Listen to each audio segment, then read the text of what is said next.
بسم الله الرحمن الرحيم. الحمد لله وسلام على عباده الذين اصطفى. أما بعد، فأعوذ بالله من الشيطان الرجيم. بسم الله الرحمن الرحيم. ولله على الناس حج البيت من استطاع إليه سبيلا ومن كفر فإن الله غني عن العالمين.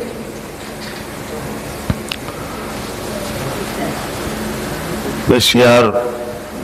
جای خوشحالی هست و همه ما خرسند و خوشحالیم، مردم استان، مردم زاهدان، برای اینکه حجاج گرامی، این وفد که به سوی الله رفته و شرکت کردن در بزرگترین، یکی از بزرگترین ارکان اسلام که رکن حج و فریضه حج هست، و الحمدلله به سلامتی و عافیت این وفد داره برمیگرده و بخش اعظمشون برگشته و بخش دیگری هم انشاءالله تا عصر و مغرب و بعد از ظهر وارد استان می شوند و همه حجاج غالبا برگشتند، در حال برگشتند، حجاج دنیا و حجاج ایرانی هم به سلامتی برگشتند و حاجی های این استان آخری حاجی ها هستند که دارن برمیگردند. و لحظه امروز این فضا معطر هست، فضا نورانیه و عزیزان ما، همکاران گرامی من، جناب مولانا عبدالله، جناب مولانا حافظ محمد اسماعیل و بعض دیگر اساتید هم بودند، الحمدلله به سلامتی برگشتند و آمدند و همه امروز در صف نمازند. از سخنان عزیزمون مولانا اسماعیل استفاده کردید و بنده هم عرائض داریم، با وقت باقی مانده خدمت شما دارم. اما امروز جمعوری اعانه هست برای یکی از بهترین مدارس استان ما که مدرسه منبع العلوم کهوان هست و این مدرسه یادگار حضرت علامه مولانا محمد عمر رحمه الله که یکی از علمای عامل و یکی از علمای دلسوز و یکی از علمای زحمتکش بود. این مدرسه بر کله کوههای آهوران قرار داره و از آنجایی که محل خدمت و درسگاه حضرت عارف بالله مولانا محمد عمر رحمه الله تعالی هست و شیفتگان علم و تشنگان هدایت و دین از راه دور می آیند اونجا. امکانات اونجا هیچی وجود نداره و توی روستایی است که هیچ نوع منبع و درآمدی وجود نداره و این مدرسه به حمایت مسلمانان اداره میشه. همه مدارس اکثرا چنانن، ولی به هر حال مدارس دیگه توی شهر هستن بسیاری و این مدرسه بر سر کله کوه است و همین کوهوان اسم و منطقه و محله است. این مدرسه به همین نام معروفه. به هر حال ما بسیار خوشحالیم که حجاج بیت الله الحرام امروز تشریف آوردن و عطر بیت الله الحرام و مکه و عطر مدینه را امروز، مدینه منوره را به شهر و استان و به این محل برگزاری نماز با خودشون آوردن و سرزمین محبوب و از دیار مقدسه و از سرزمین وحی و از سرزمین دوستان خدا، اولیاء خدا، مقربان درگاه، از دیار خلیل الله و از دیار حبیب الله، از دیار حضرت ابراهیم و حضرت اسماعیل و حضرت هاجرہ و از دیار محمد رسول الله و خدیجة الکبری و ازواج مطهرات تشریف آوردن، عایشه صدیقه و فاطمه الزهرا و سایر این بزرگان، زنان فرهیخته و مردان کم نظیر و بی نظیر برگشتند. لہذا عزیزان، محبت با این سرزمین جز ایمان، جز اعتقادات لا ينفك همه مسلمانان هست. دل همه مسلمانان وابسته به این سرزمینند. جایی است که رحمت للعالمین در حیات و زنده حیا و بعد از وفات آنجا تشریف دارند و این سرزمین محبوبه و این مدینه عالیه و مدینه طیبه و مدینه مبارکه است و این سرزمین که قبله عالمه و قبله جهانیانه، محل برگزاری حج اکبره و شهر فروردگاره، شهر الله و این سرزمین مکه مکرمه است. همه آرزویی ندارند که یک روزی به این سرزمین مشرف بشوند و چشمشون به خانه کعبه نزدیک بیفته و مکه مکرمه را ببینند، شاعر الله را آنجا که به عنوان یادگار دین خدا ببینند. همه آرزو دارند که روزی به مدینه سفر کنند و به مکه سفر کنند و این آرزوی همه را الله برآورده بکنه. و توصیه ما به حجاج گرامیانه که توبه ها را که آنجا بار بار توبه کردن، هم در مکه و هم در مدینه و هم در صحرای عرفات توبه کردن، این توبه را نگهداری کنند و استقامت کنند تا دم موت. و از علامات مقبولیت حجانه که در زندگی حجاج تغییر بیاید. اگر در زندگی تو تغییر آمد و بعد از حج بهتر شدی از قبل از حج، علامات آنه که حج شما مقبول شده است. واقعا شما به حج رفتید. کسی که به حج میره و از اینجا توبه میکنه و تائب و پشیمان بر عمل کرده گذشته اش میرود،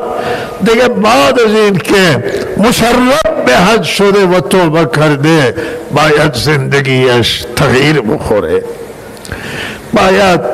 او عوض کنه زندگی را، نمازها را با جماعت بخونه، 5 وقت نمازش در مسجد ادا بشه، نماز جمعه و عیدین شرکت کنه و او تقوا را مراعات کنه، پرهیزگاری را مراعات کنه. جمله خوب عزیزمون فرمودن که به هر حال این سرزمین اخلاص و للهیت، سرزمین تقواست و اطاعت و فرمانبرداریه و این بزرگان از همین اخلاص و للهیت و تقوا و اطاعت به الله رسیدن و این سرزمین برای همین اخلاص و للهیت و تقوا مقبولیت پیدا کرده است در دنیا. لذا عزیزان، تقوا انسان به خدا میرسانه که انسان تقوا را رعایت کنه، پرهیزگاری را رعایت کنه و اطاعت کنه ملت های دنیا و ملت های گذشته دنیا و آینده دنیا هم بغیر از تقوا و پرهیزگاری و اطاعت به جای نرسیدن. اگر ملت های در دنیا نام کسب کردن، نام نیک کسب کردن و یاد به خیر کسب کردن و محبوب الله شدن، مقرب الله شدن، با اطاعت شدن، با اخلاص شدن. اگر حضرت ابراهیم خلیل الله شده و اگر محمد مصطفی صلی الله علیه وسلم خلیل و حبیب خدان و اگر این بزرگان اولیاء الله که نامشون را میگیریم به مقام رسیدن و اگر حضرت عیسی روح الله و حضرت موسی کلیم الله و حضرت نوح و سایر انبیاء اولیاء به جای رسیدند و مقام بالای رسیدند و بالاترین مقام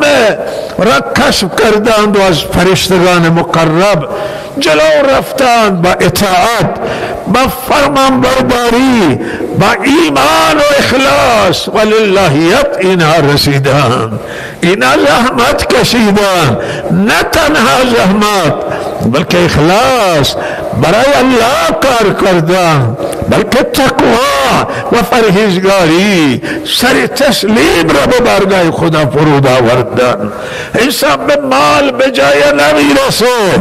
انسان به مقام به جای نمیرسه، انسان با شهرت به جای نمیرسه، انسان با اخلاص میرسه به قرب الله،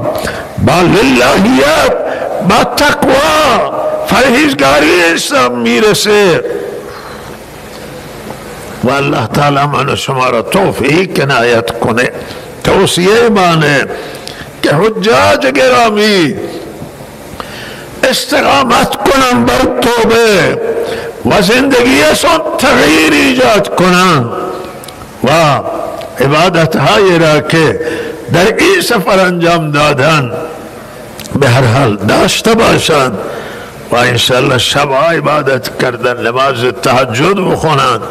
نماز شب برگزار کنند و پرهیزگاری را رعایت کنند و نمازهایشان با جماعت و الله تعالی توفیق عنایت کنه. جا داره که همه ما شکر پروردگار را ادا بکنیم به خاطر این باران اخیر. واقعا باران رحمت بود، باران پر از آب و جاری کننده رودخانه ها و زنده کننده چشمه ها که صدها را هم آب کرده و الحمدلله یہ رحمت بسیار وسیع توی منطقه بود و خساراتش و نقصان هم داشته ولی محدود بوده و کم بوده. و توصیه معنا است بنده که جایی که سیل بردگی شده خسارات مالیه جانی بسیار کم بوده وارد شده است. به هر حال همه انشاءالله همکاری کنند، کمک کنند با این خسار دیدگان و اینا خیلی محدودند ولی منفعت این باران بسیار زیاد بوده و این رحمت الله تعالی الحمدلله کم بوده آبی داره برطرف میشه و دغدغه ها دارن رفت میشن. گرمی شدید بود اخیراً والله این گرمی را بر رحمتش پایان داده انشاءالله و ما امیدواریم که مشکل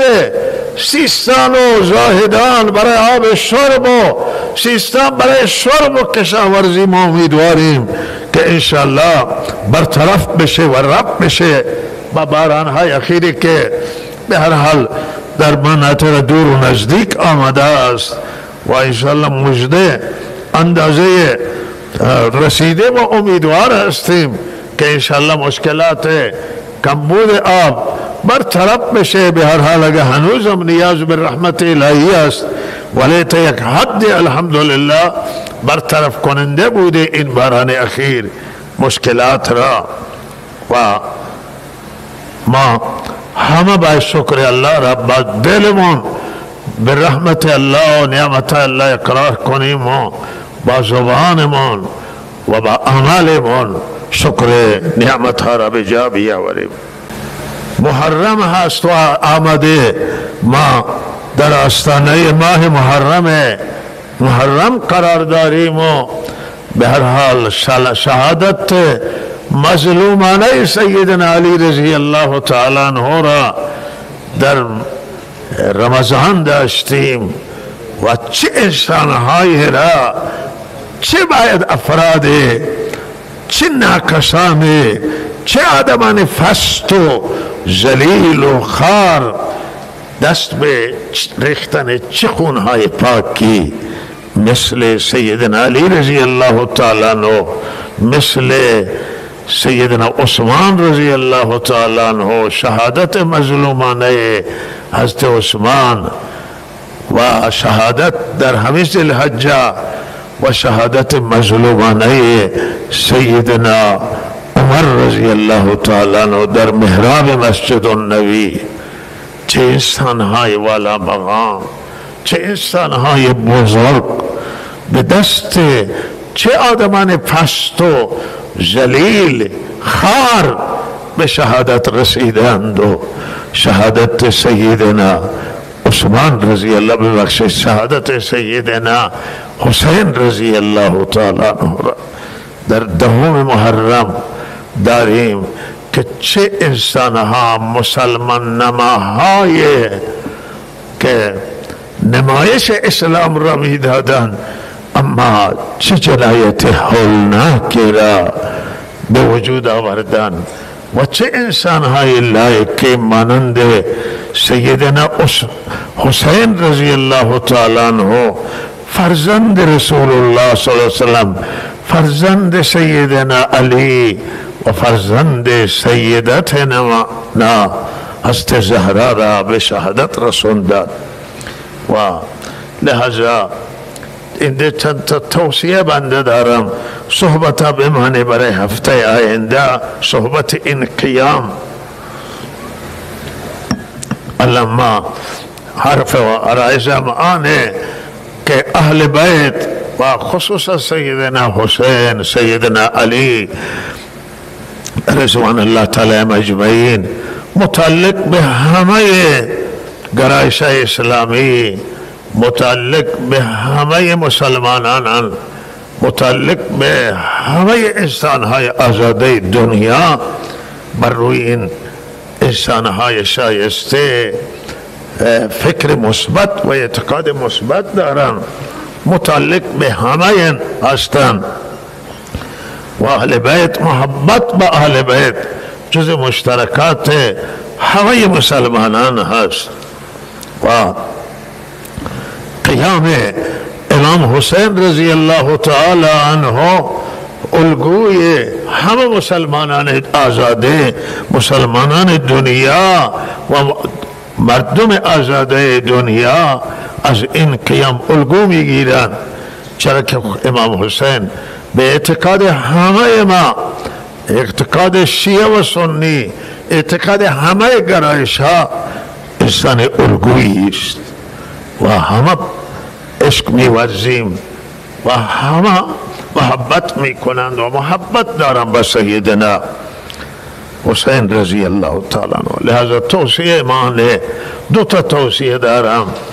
اولی توصیه آنه که برادران شیعه ما در همه جای دنیا بتوانند مراسم خودشون را که اعتقاد به آن دارند که اعتقاد عزاداری در محرم بتوانند آزادانه برگزار بکنند و امنیت همه جا برایشون تامین بشه که این یک اعتقاد مذهبی و ما هم عقیده من همینه و که همه مردم دنیا مطابق با اعتقادشون بتوانند چی که معتقدند و اعتقاد دارن آزادی داشته باشند در اعتقاد خودشون. اشتباه این و ما میگیم غلط این که کسی اعتقاد داره و او را از اعتقادش جلوگیری بکنه. حالا این اهل سنت یا اهل شیعه، کسی میخواد نماز برگزار بکنه، کسی میخواهد که عزاداری داره، کسی تلاوتی داره، هر چی داره، وقتی که اعتقادات او هست در سطح بین المللی پذیرفته شده و این همه امضا کردن یک قرارداد بین المللی را که مسائل مذهبی آزادی خودش را داشته باشه و کسی به مذهب کسی کاری داشته نباشه. و ما امیدواریم که عزیزان شیعه ما در محرم هم همه جای دنیا امنیت داشته باشه و که مراسم و اعتقادات برابر با اعتقادات خودشان بتوانن مراسم. دومی توصیه ما به همانه که حرمت یک دیگر را حفظ کنند و هیچ کسی به مقدسات هیچ کسی توهین نکنه. این هم غلطه و اشتباهه که کسی به مقدسات کسی، به معتقدات کسی اهانت کنه. باید هم آزادی داشتند. ما مقدساتش و حتی ما چیز دست جالبی که قرآن به ما داده، گفته که شما معبودان باطله را، معبودان مردم که اعتقاد ما باطلن، میگه توهین نکنید و که ای شما اونا را توهین میکنی، اونا خدا را توهین میکنن. و ما این توی تاریخ داریم که عده راه افتادن و به یکی از بزرگان توهین کردن، عده دیگر راه افتادن به هم یک بزرگی که همهش قبول دارن، حتی به اون فحش دادن. این بالاخره غلط اشتباهی. اما باید حرمت تمام مقدسات همه مذاهب و ادیان، حتی ما به هیچ از امتیازات دین اسلام و مسلمانان که ما به هیچ مقدس توهین نمی کنیم.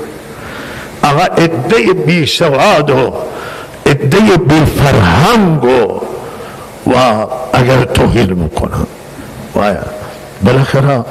توهین چیزی نیست، تو هیچ اعتقاد جایگاه نداره. ما همه حتی ادیان دنیا را هم مقدسات و اونایی که احترام دارن ما هم حرمت میگذاری، کسی را توهین نمی کنیم. اگر اعتقاد داشته نباشیم ولی توهین و پشت نمیدیم و اینها انشاءالله همه رعایت کنند.